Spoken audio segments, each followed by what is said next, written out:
What is going on, guys? It's Modded Warfare here. Welcome back to another video. So I've got an Xbox One video here for you guys, which is something I don't normally do, but whenever I have a problem with one of my consoles, whether it's like a hardware fault or software, I'm gonna have to repair it anyway, so I might as well make a video on repairing it, and then hopefully it can help anyone else who's having the same issue. So the problem with this console, I hadn't turned it on in months, and then I went to turn it on yesterday, and it's just not working. I turn it on, I get no signal on the HDMI, and then after about a minute it just switches itself off. And if I put the microphone close to the console, you'll be able to hear the problem.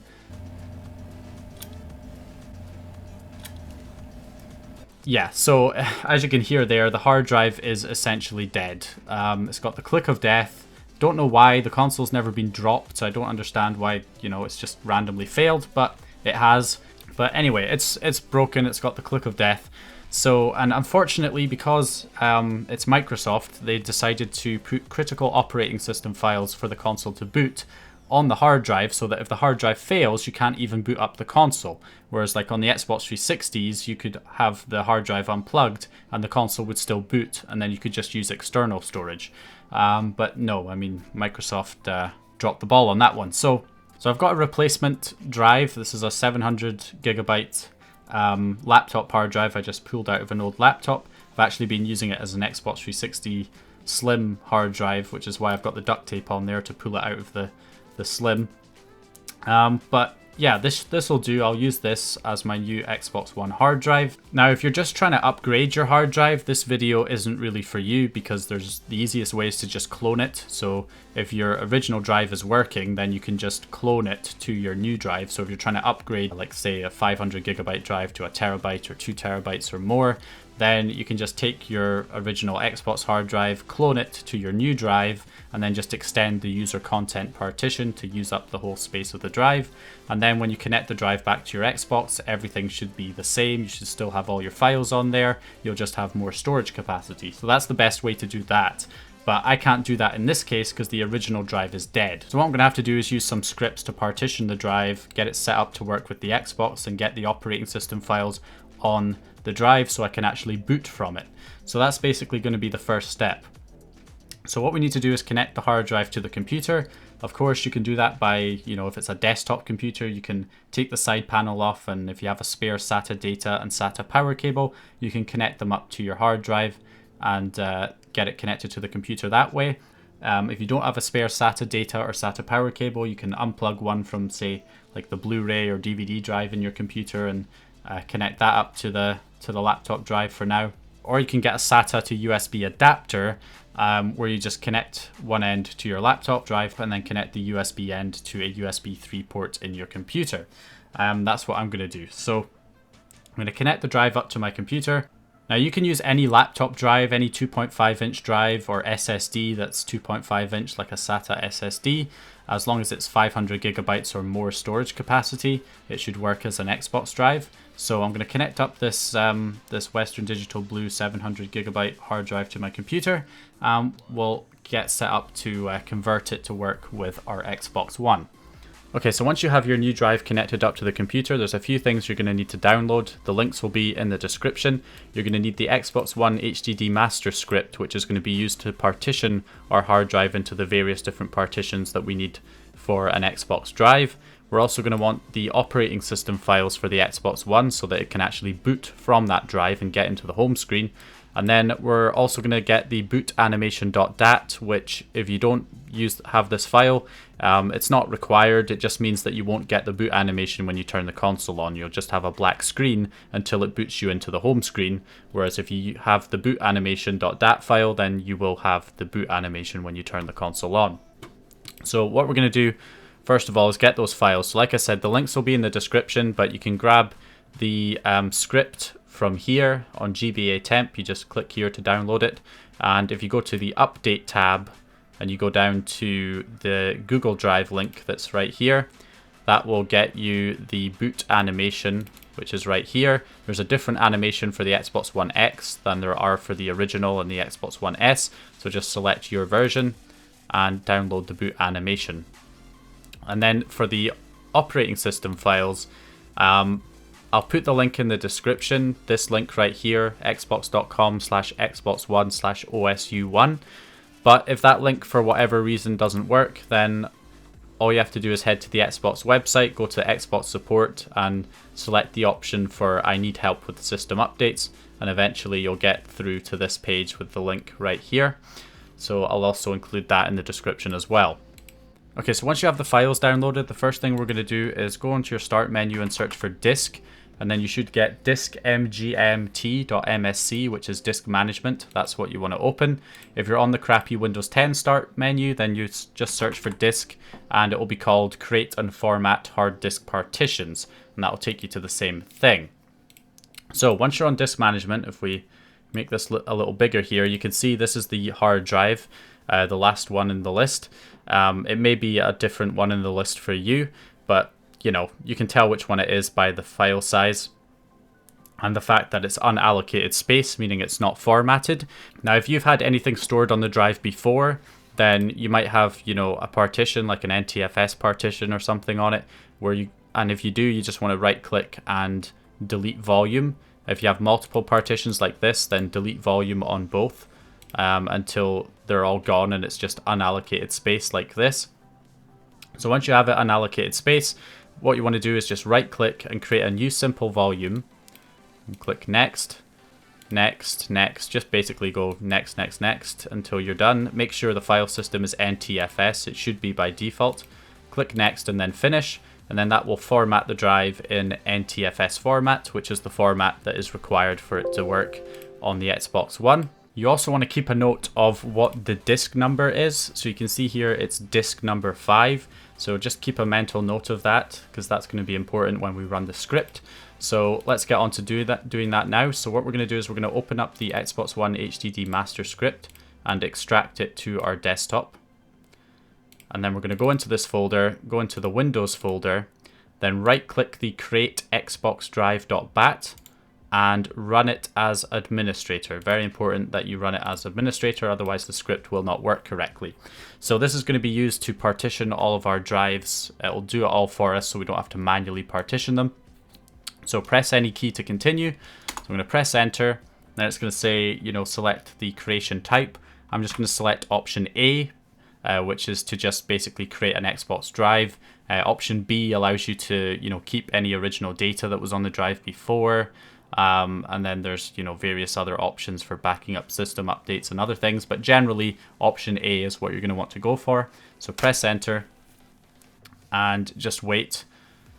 And then, so now it's going to ask you which disk. This is why it was important to note that down before. So in my case, it was disk number 5 was the drive that I'm wanting to turn into an Xbox drive.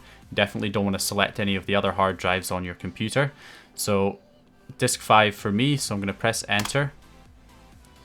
It's just going to check to make sure I didn't accidentally select the C drive.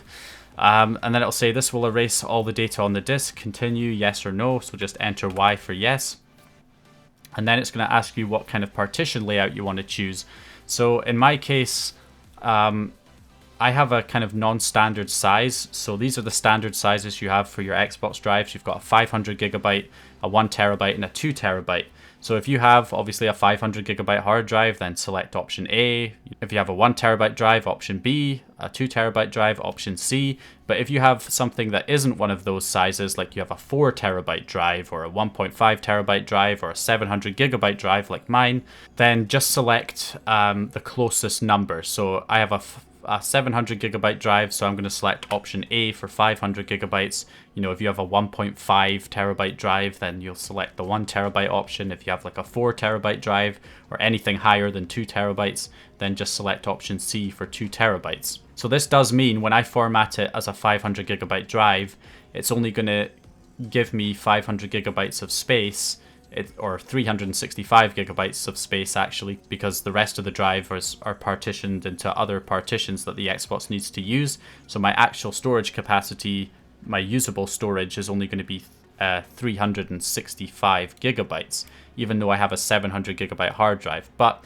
there is a way that we can, you know, use the rest of the space that's not currently going to be used in the drive, but we'll have to do that manually. So for now, we'll just go option A, press enter, And there we go. It's going to remove existing partitions and it will start formatting. Now you'll get a lot of this kind of stuff popping up, like, you know, you need to format this drive, and, you know, maybe your antivirus like mine will pop up detecting new devices. Just don't do anything here, just leave it, let it do its thing. You might get multiple windows popping up for, you know, format this disk, format that disk. Just ignore it, leave it, and wait until the script is done.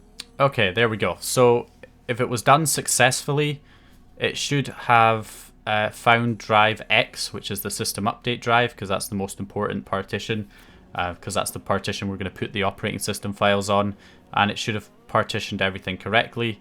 So once it's done, you can just press enter. If it did fail, or it didn't, or it gave you some kind of error, some other problems, then just delete all the partitions and try running the script again.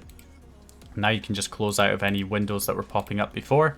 Alright, so now the script's finished doing its thing. Now, if I head back to Disk Manager again, just to show a little bit of an issue that we have here. Now, you might not have this issue, it depends on your drive size, but you can see 233 gigabytes of unallocated space. That's quite a lot of space that's been wasted because it thinks, you know, it was doing it as if it was a 500 gigabyte drive, and it's ignoring the extra space because it's a 700 gigabyte drive. So if you have a 500 gigabyte drive or a terabyte drive or a 2 terabyte drive, then it doesn't matter. You won't have this problem. It should have, you know, formatted all the partitions to use all of the space available.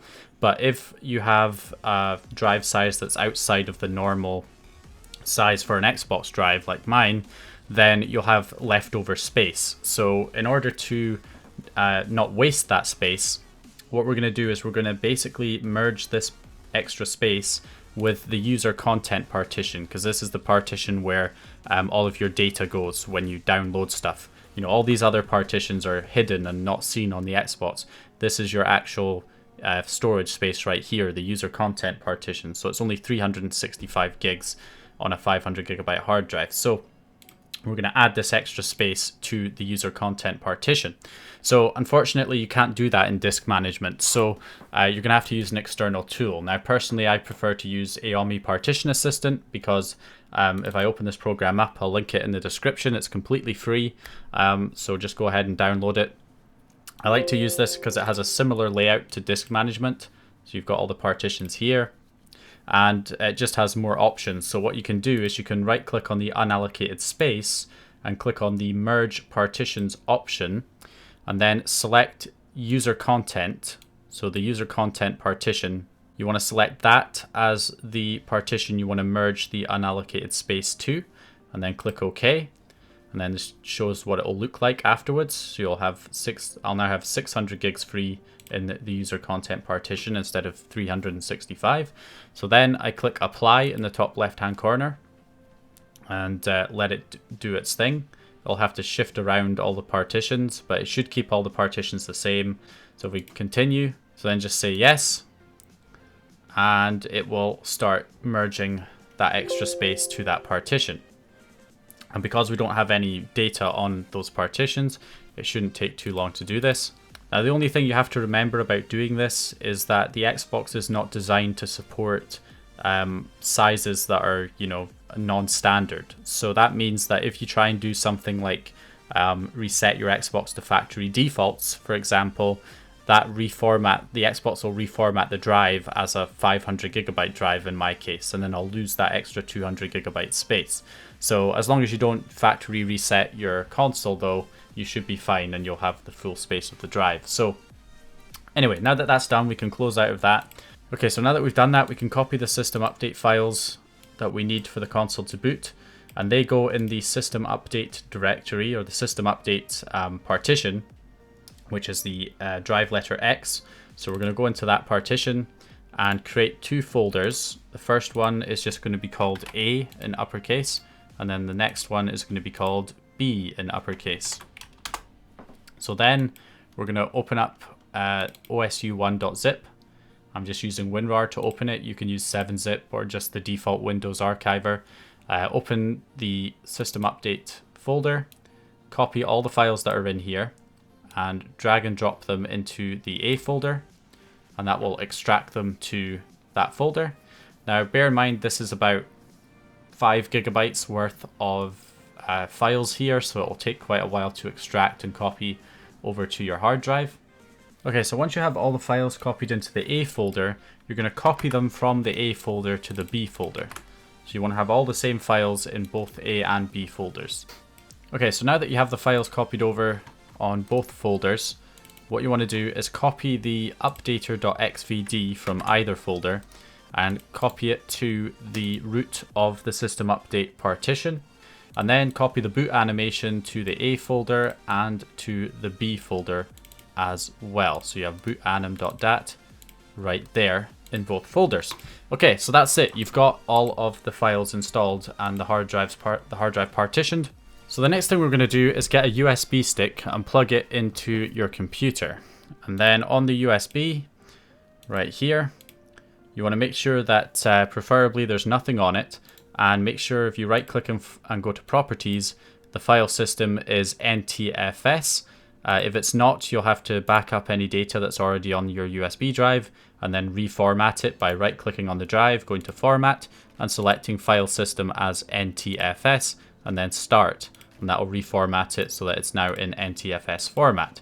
Then we're going to open this up, open up the osu1.zip and copy the system update folder out to your USB drive.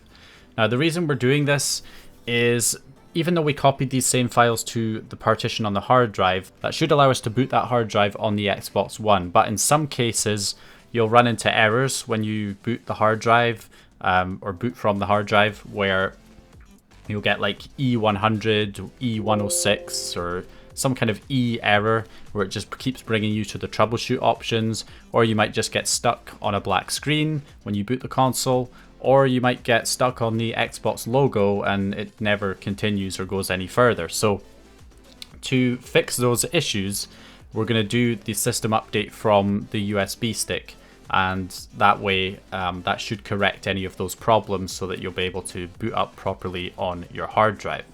Okay, so while this is copying to my USB stick, here's what you're going to have to do. So now that you've got your hard drive prepared and ready, we need to obviously replace the original hard drive in the console.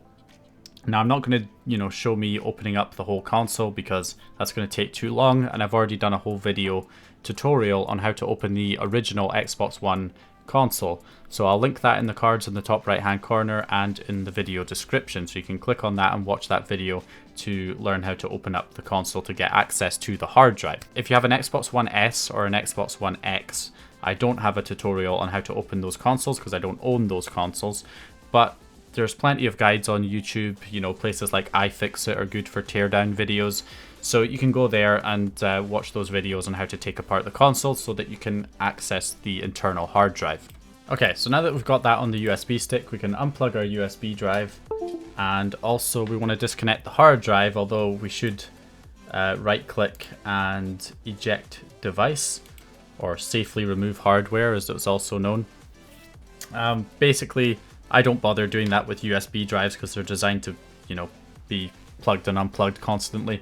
But laptop hard drives, not so much. So you might want to right click and eject the device and wait for it to kind of power down so it's not, making read and write noises. And then you can unplug it from your computer. Obviously, if you connected it via SATA to your computer, you should shut down the computer and then disconnect it. So, all right, now we're going to go ahead and hook this up to our Xbox. All right, so here's the hard drive right here. As you can see, there's two cables. You've got the power cable for the hard drive you're going to have to unplug, and the SATA data cable. And then you can remove the hard drive. You've got 4 screws on the underside as well to remove. I think it's a T8 screw, so Torx 8 size screwdriver. It might be T9. I'm not sure if it's T8 or T9 to be honest, because the T8 or T9 marking on my handle of my screwdriver is worn off, so I'm not 100% sure. Alright, so there we go. So I've got all the screws off, so the hard drive just pops off like that.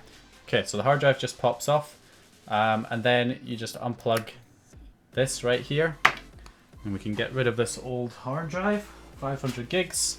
Take our hard drive from our computer, Alright, so then we just pop this hard drive back in, the same spot right here, as we did before. Replug in the SATA data cable and the SATA power cable. Alright, so we're probably best to test this before putting it back together, just in case there's any problems. I will, reattach this right here so that I can get the so I can replug in the speaker and the Wi-Fi. Alright, so I'll just leave it like this and I'll plug it in and power it on like this just to test. I can use the controller to turn it on because I don't have the touch buttons. If I use the controller to turn it on here. There we go. Okay, so switching HDMI 2, yep, there you go. So the boot animation's working, so that's a good sign. So as you can see, in my case, everything seems to be working fine. It did take quite a long time to boot up initially, but as you can see, we're now on the home screen and everything's working. All I have to do is download my profile and I'm good to go. Now, things might not have gone so smoothly for you. So potentially, here are some of the issues I know about that can happen.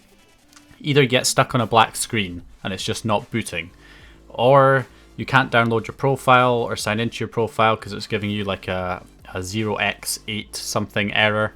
No matter what you do, you just can't get your profile on there. Or you get stuck on the boot animation and it just doesn't go to the home screen.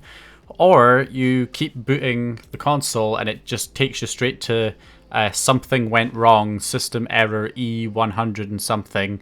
And then it just gives you the option to restart the Xbox or go to the troubleshoot options. And if you restart the Xbox, it just keeps taking you back to the same system error message. So if you're having any of those issues, here's what you do to fix it. So if you're getting the black screen issue or not able to download your profile or anything, what you want to do is boot into the troubleshooting options. So to do that, what you're supposed to do is hold down the sync button and the eject button at the same time, and then press the power button and keep those two buttons held down until you hear the power on noise happen a second time. That means it's booting into the troubleshoot options. Then you can let go of the sync and eject buttons and it should take you to the troubleshoot options. If you're getting the system error E106 or E100 and something errors, then you'll already basically be in that same section. You just have to select troubleshoot. So then all you want to do is just make sure you have your USB stick plugged into the front USB port on the console and go over to offline system update and select that option, and that will do the update from the USB, and that should correct the majority of those issues if you're running into any of those, especially the the E100 errors or black screen problems. This should pretty much fix that. So just wait for this update to complete, and once it's done, it will reboot the console and you should hopefully be able to now boot into the home screen successfully. And if you're having any other issues after doing the offline system update, you can always do the update again if there's any problems. But one last thing you can do if you still have some issue that you can't resolve is to go back into the troubleshooting options and select the reset this Xbox to factory defaults option. But again, be wary. If you do that and you have a hard drive that's a non-standard size, as I talked about before, then resetting to factory defaults will change the file size of the hard drive back to one of the standard sizes. So I wouldn't really recommend doing that if you have one of the non-standard sizes. But if you do have a standard size like 500, 1 terabyte or 2 terabyte drive, then you can feel free to try that option as well. After you've done the offline system update, make sure you do the offline system update first, because that should fix the majority of issues if you're having any. Alright guys, there we go. We're up and running. Everything is working. If I go to my profile and head over to settings, storage, you can see we've got our 600 gigabytes free. Obviously it's a 750 gig hard drive, but the other partitions take up a significant amount of space, so there's 600 gigs of free space since we merged the partition to get the full space of the drive. So yeah, that's how you fix an Xbox One that has a dead hard drive. So hope you guys enjoyed the video or found the information useful. If you did, please leave a like and subscribe, and I'll hopefully see you guys in the next video.